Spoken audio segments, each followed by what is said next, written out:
السلام علیکم ورحمۃ اللہ وبرکاتہ۔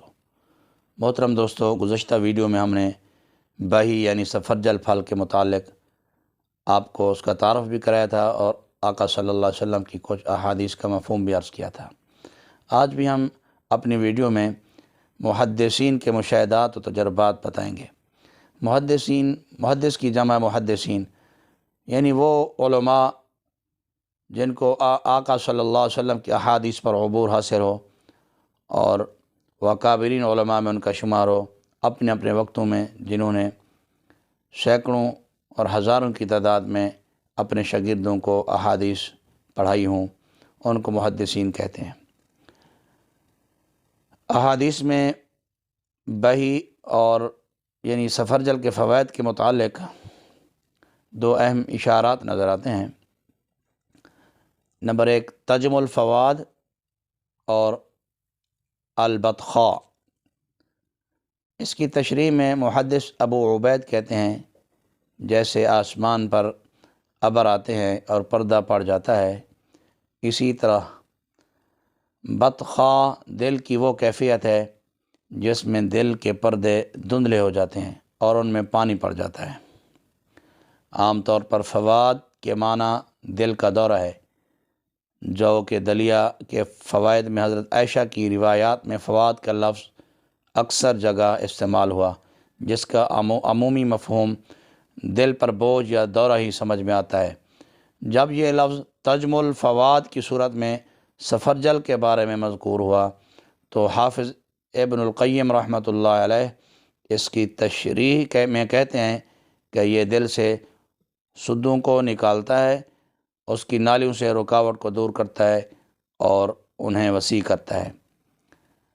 اس سے دل کی وہ کیفیات بھی مراد ہیں جب وہاں پر پانی اکٹھا ہو کر اس کی کارگزاری کو متاثر کرے۔ محمد احمد ذہبی رحمہ اللہ تعالی علیہ بھی تجم الفواد کو خون کی نالیوں اور دل کے اپنے مشمولات کی تقویت اور توسیع قرار دیتا ہے۔ اکثر محدثین کے نزدیک میٹھا سفرجل ٹھنڈک پہنچاتا ہے، جبکہ کھٹا قابض ہے، معدہ کے لیے مقوی ہے اور مسلح بھی ہے، پیاس کو کم کرتا ہے، قے کو روکتا ہے، پیشاب آور ہے، نفس و دم اور پیٹ کے السر میں مفید ہے، حیضہ کا بہترین علاج ہے، جبکہ اس کی جڑوں کا جو شاندہ یا پتوں کا عرق بھی اپنے فوائد میں تقریباً ایسے ہی ہے جیسے کہ پھل میں فائدے ہیں۔ غذا کو ہضم کرتا ہے اور کھانے کے بعد کھایا جائے تو پیٹ سے بوجھ کو اتار دیتا ہے۔ محدثین کے بیان کے مطابق اسے کھانے سے پہلے کھانا زیادہ مفید ہے۔ تازہ پھل یا اس کا گودا طبی ضروریات کے لیے کافی ہے۔ یہ سانس سے گٹھن کو دور کر کے اسے خوشبودار بناتا ہے۔ علامہ ذہبی رحمۃ اللہ علیہ کے مشورہ کے مطابق اگر اس کے ساتھ عنبر بھی شامل کر لیا جائے تو افادیت میں اضافہ ہوتا ہے۔ اسے کھانے سے پتا کی سوزش میں کمی آتی ہے اور اسے کھانے سے جسم کے اکثر مقامات کے ورم تحلیل ہوتے ہیں۔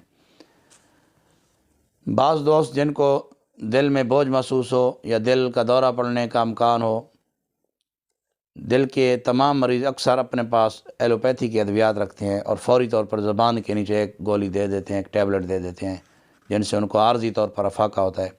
ایسے تمام مریض اگر سفرجل کے پھل ایک دانہ سفرجل کے پھل کا کھا لیں تو دل کا دورہ کا جو امکان ہے وہ فوری طور پر ختم ہو جائے گا، اور اگر اسے مسلسل نہار منہ استعمال کریں، جن علاقوں میں اگر تازہ پھل پکا ہوا پھل مل جائے تو وہ سونے پہ سہاگا ہے، ورنہ آپ اس کا مربع بھی استعمال کر سکتے ہیں۔